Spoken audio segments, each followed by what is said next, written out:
नमस्कार दोस्तों, online classes में आपका स्वागत है। तो इससे पहले हमने देखा था भारत में पुर्तगालियों का आगमन कैसे हुआ था। आज हम देखेंगे भारत में डचों का आगमन।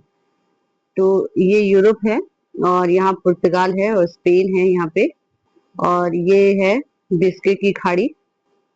और ये इंग्लिश चैनल को पार करते हुए यहाँ पे एक देश आता है, नीदरलैंड और बेल्जियम। ठीक है। तो नीदरलैंड के जो निवासी थे उनको हमने क्या कहा, डच। ठीक है।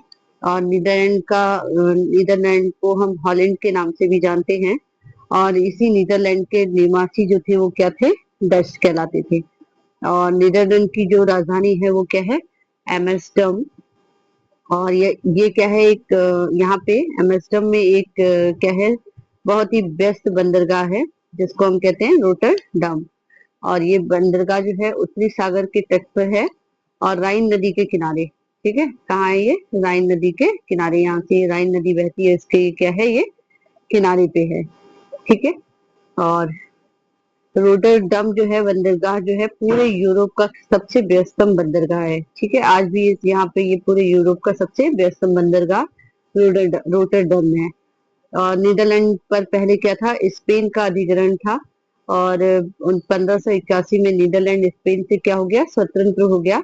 और शुरुआत में नीदरलैंड ने पुर्तगाल की राजधानी लिस्बन से मसाले का व्यापार शुरू किया। ठीक है, ये पुर्तगाल है और इसकी राजधानी लिस्बन से यहाँ मसाले का व्यापार इन्होंने शुरू किया।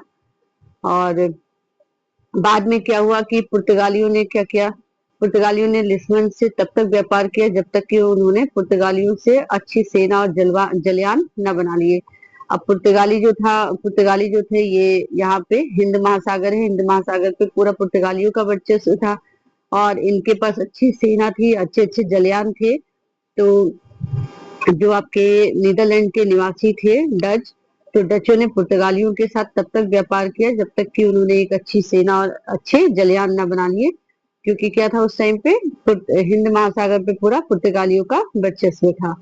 ठीक है, ये इंडिया है और ये हिंद महासागर है। तो हिंद महासागर पे किसका वर्चस्व था उस टाइम पे, पुर्तगालियों का वर्चस्व था।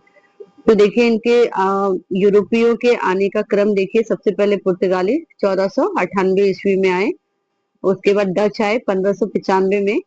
फिर अंग्रेज आए 1600 में और फिर फ्रांसीसी आए 1664 में। है ना। तो जो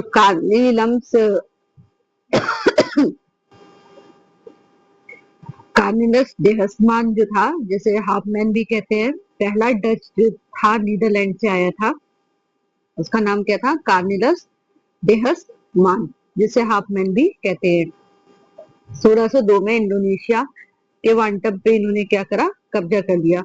अब देखिए यहाँ पे ये है इंडोनेशिया। ठीक है, ये जकार्ता और यहाँ मलाया, है ना। तो इंडोनेशिया के क्वांटम एक जगह है, वहां पे इन्होंने क्या कर लिया, डचों ने 1602 में कब्जा कर लिया। उसके बाद 1655 में 1605 में मछलीपट्टनम भारत में इन्होंने क्या करा, अपनी पहली कोठी स्थापित की। यहाँ ये मसूलीपट्टनम है और मसूलीपट्टनम में 1605 में इन्होंने क्या करा, पहली कोठी स्थापित की। उसके बाद देखिए 1602 में जैसे ही इंडिया में ये आए, इनका सामना क्या हुआ, पुर्तगालियों से हुआ। और पुर्तगालियों को इन्होंने इंडोनेशिया में हरा दिया और यहाँ पे इन्होंने क्या कर लिया, कब्जा कर लिया। डच ने 1595-96 में भारत आए। लेकिन यहाँ पे क्या करा इन्होंने, व्यापार सबसे पहले कहाँ, व्यापार के लिए सबसे पहले ये कहाँ पहुंचे, इंडोनेशिया पहुंचे। और यहाँ से क्या करा, इन्होंने व्यापार शुरू किया। ठीक है, भारत तो आए थे ये, लेकिन उन्होंने यहाँ पे कोई भी डायरेक्ट इन्होंने व्यापार नहीं किया, क्योंकि यहाँ पे पूरा पुर्तगालियों का वर्चस्व था। इसकी वजह से इन्होंने डायरेक्ट जो है व्यापार शुरू नहीं किया। इन्होंने कहाँ करा, इंडोनेशिया से, इसे मसालों का द्वीप भी कहते हैं। इंडोनेशिया, जकार्ता, मलाया जैसे छोटे छोटे द्वीप है, इन्हें मसालों का द्वीप कहते हैं। तो यहाँ से इन्होंने जो है इंडोनेशिया से सबसे पहले क्या करा, व्यापार शुरू किया। 1602 में इन्होंने अपनी एक कंपनी की स्थापना की। इसका नाम क्या रखा, वेरीगंदे ओस्ट इंडियन। ठीक है, इसका नाम क्या रखा, वेरीगंदे ओस्ट इंडियन या United East India Company of Netherland था। इस कंपनी में बहुत सारे शेयर धारक थे। अब इस कंपनी की अच्छी बात क्या थी कि इसमें जो शेयर धारक थे वो आम लोग भी इसमें शेयर धारक हो सकते थे और आम लोगों को इन्होंने अपने शेयर में पार्टनर बनाया। और ये जो कंपनी थी, डच जो कंपनी थी, इन्होंने अधिकतम 200 वर्षों तक मुनाफा देने वाली ये कंपनी बनी रही। अपने शेयर धारकों को सबसे ज्यादा मुनाफा उस टाइम पे देती थी, 18% का मुनाफा ये कंपनी अपने शेयर धारकों को देती थी। और शायद इसके पतन का कारण भी यही था कि ये जब इसमें घाटा होने लगा तब भी अपने कंपनी के शेयर धारकों को ये 18% का मुनाफा देती थी, जिसकी वजह से शायद इसका ये विनाश की ओर गई। ठीक है। जब ये कंपनी शुरू हुई थी तो 65 लाख गिल्डर में ये कंपनी शुरू हुई थी और कंपनी को बहुत सारे अधिकार दिए गए थे।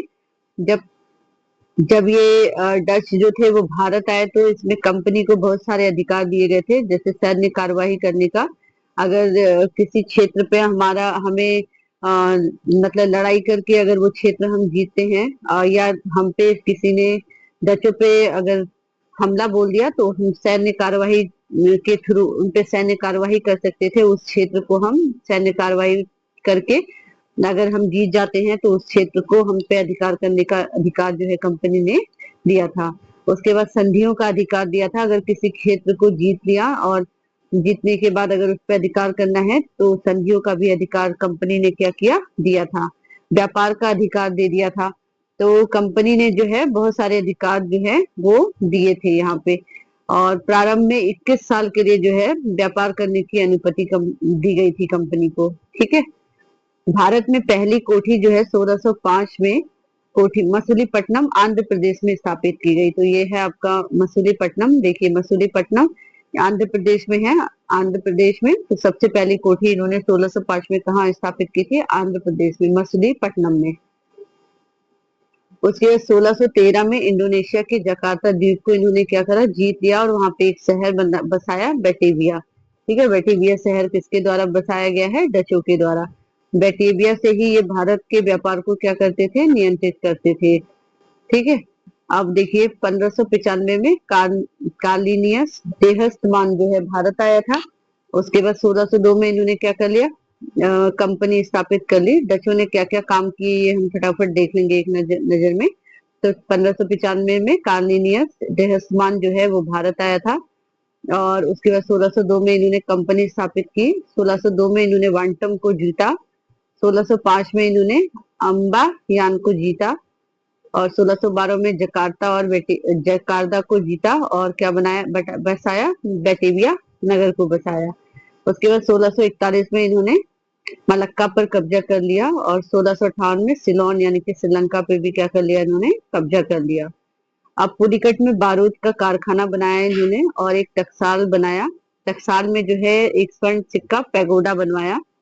और सूरत में जो है वो इन्होंने सूरत जो था, क्योंकि अधिकतम जो है मुनाफा क्षेत्र था, तो इन्होंने यहाँ पे सूती वस्त्र के कारखाने लगवाए थे।